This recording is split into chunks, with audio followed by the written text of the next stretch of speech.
Здравствуй, мой друг. Очень хорошо, что ты пришел. Проходи сюда, поближе к камину, на эти мягкие подушки. Располагайся поудобнее. Расслабься и слушай.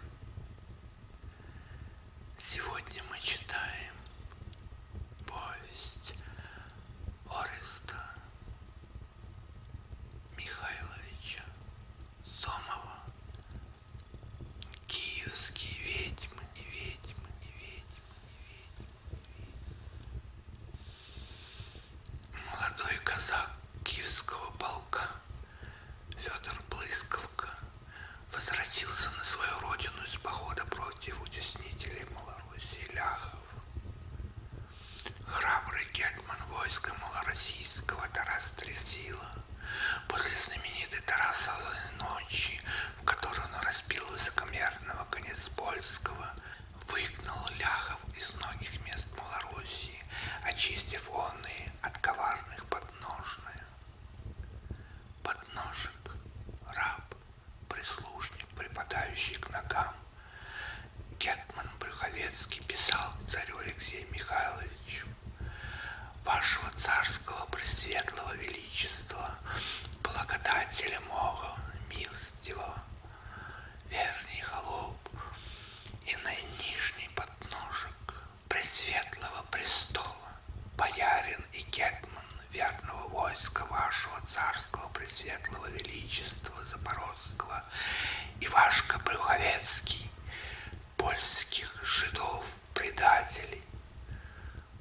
Много их пало от рук ожесточенных казахов, которые, добивая их, набивали то же самое ругательство, как вы ими незадолго пред тем жиды оскорбляли православных. Все было припомянуто, и наушничество жидов, и услужливость их полякам, и мытарство их, и содержание на аренде церквей Божьих, и продажа непомерную ценой святых пасок к светлому Христову воскресению. Само по себе разумеется, что имущество сих малодушных иноверцев было пощажено столь же мало, как и их жизнь. Казаки возвратились в дома свои, обременись богатую добычу, которую считали весьма законную, и которую летописец Малороссии оправдывает в душе своей, рассудив, сколь несправедливо было стяжание выходцев иудейских.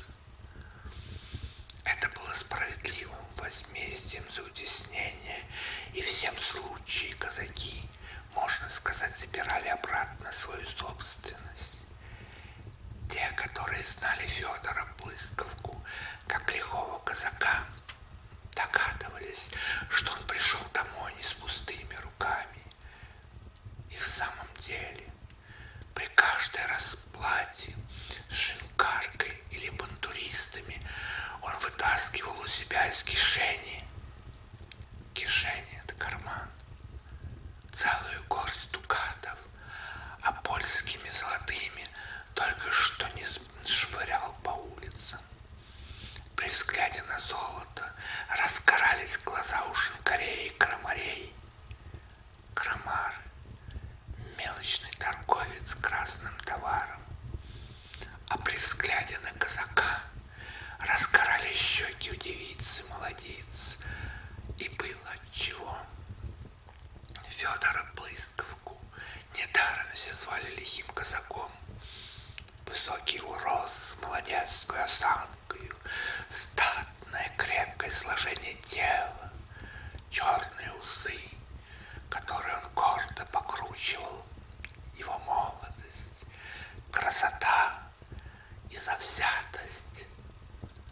Завзятость — это удальство молодчества. Хоть бы и кому могли вскружить голову. Мудрено ли, что молодые киевлянки поглядывали на него с лукавую, приветливую усмешкою, и что каждая из них рада была, когда он заводил с нею речь и позволял себе какую-нибудь незазорную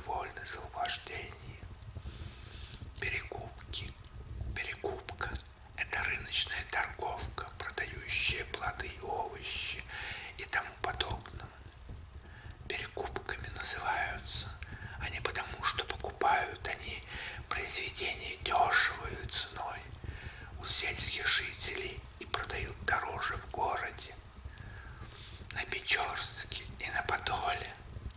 Печорск и Подол — это части города Киева. Знали все его, от первой до последней, и с довольными лицами перемигивались между собой, когда, бывало, он идет по базару.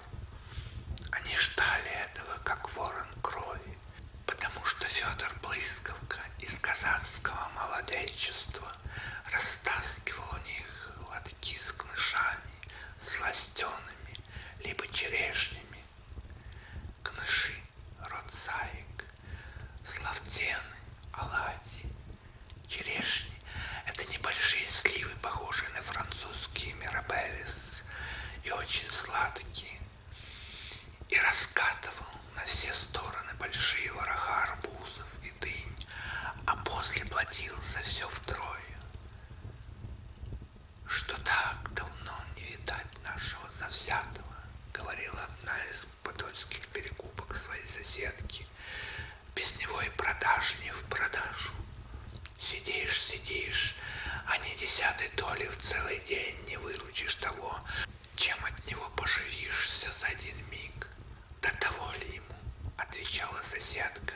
Видишь, он увивается около Катруси Ленцуковны. С нею теперь спознался, так и на базарах не показывается.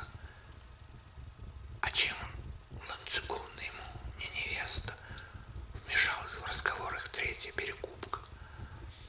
Девчина, как маков цвет, поглядеть так волей-неволей скажешь, красавица. Волосы, как смоль, черная бровь, черный глаз, и ростом, и статью взяла. Одна усмешка ее с ума сводит всех парубков. Да и мать ее, женщина не бедная, скупа, правда, старая корга. Зато денег у нее столько, что хоть лопатой греби.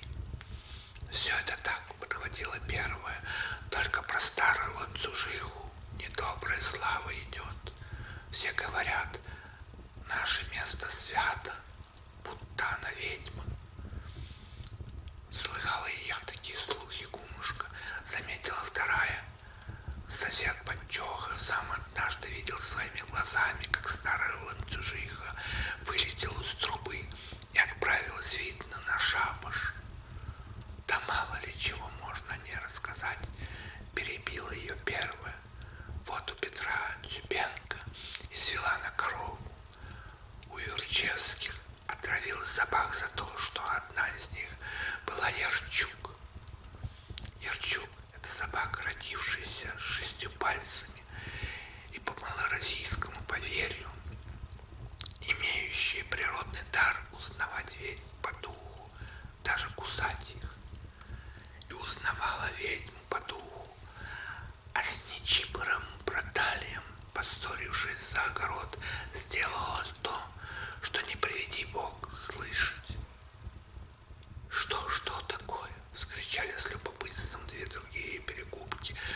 Ну да уж, что будет, то будет. А к слову пришлось рассказать. Старая ланцужиха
глаза, отнюдь не думая отстать от Катрузи. Так как было и верить чужим договорам. Милая девушка смотрела на него так невинно, так добросердечно, улыбалась ему так умильно, что хотя бы целый день Киев собрался на площади у Льва и присягнул в том, что мать ее точно ведьма, и тогда бы Федор не поверил этому. Он ввел молодую хозяйку в свой дом. Старая ланцюжиха осталась в своей хате одна и отказалась от приглашения своего зятя перейти к нему на житье, дав ему такой ответ, что ей по старым ее привычкам нельзя было бы ужиться с молодыми людьми. Федор Блысковка не мог нарадоваться, глядя на милую жену свою, не мог нахвалиться ею, и жаркие ласки, и пламенные поцелуи, и угодливость ее мужу своему, и досужество в домашнем быту, все было по сердцу нашему казаку. Странно казалось ему только то, что жена его среди самых сладостных слияний супружеской нежности вдруг иногда становилась грустна, тяжело вздыхала, и даже слезы навертывались у нее на глазах. Иногда он подмечал такие взоры больших черных ее глаз, что у него невольно холод пробегал по жилам. Особливо замечал он это под исход месяца, когда жена его делалась мрачную, отвечала ему коротко, а неохотно, и казалось, какая-то тоска грызла ее за сердце. В это время все было не по ней, и ласки мужа, и приветы друзей его, и хозяйственные заботы, как будто Божий мир становился ей тесен, как будто она рвалась куда-то, но с отвращением, с крайним насилием самой себе и словно по некоторому непреодолимому увлечению. Порой заметно было, что она хотела в чем-то открыться мужу, но всякий раз тяжкая тайна залегла у ней в груди, теснила ее, и только смертная бледность, потоки слез и трепет всего его тела открывали мужу ее, что тут было нечто непросто. Более никакого признания не мог он от нее добиться. Катруся, вдруг овладев собою, оживлялась, начинала смеяться и играть как дитя, и ласкать своего мужа больше прежнего. Потом уверяла его, что это был болезненный припадок от порчи, брошенной на нее с малолетства дурным глазом какой-то злой старухи, но что это не бывает продолжительно. Федор верил ей, потому что любил жену свою, и сверх того видал примеры подобной порчи или болезни. Однако под исход месяца, с наступлением ночи, всегда замечал он в жене своей необыкновенное беспокойство. Она, видимо, начинала чего-то бояться, поминутно вздрагивала и бледнела, час от часу более. Хотел он дознаться причины тому, но это было сверх сил его. Всякий раз, когда он с вечера подмечал в Катрусе какое-то душевное волнение, какую-то скрытую тревогу,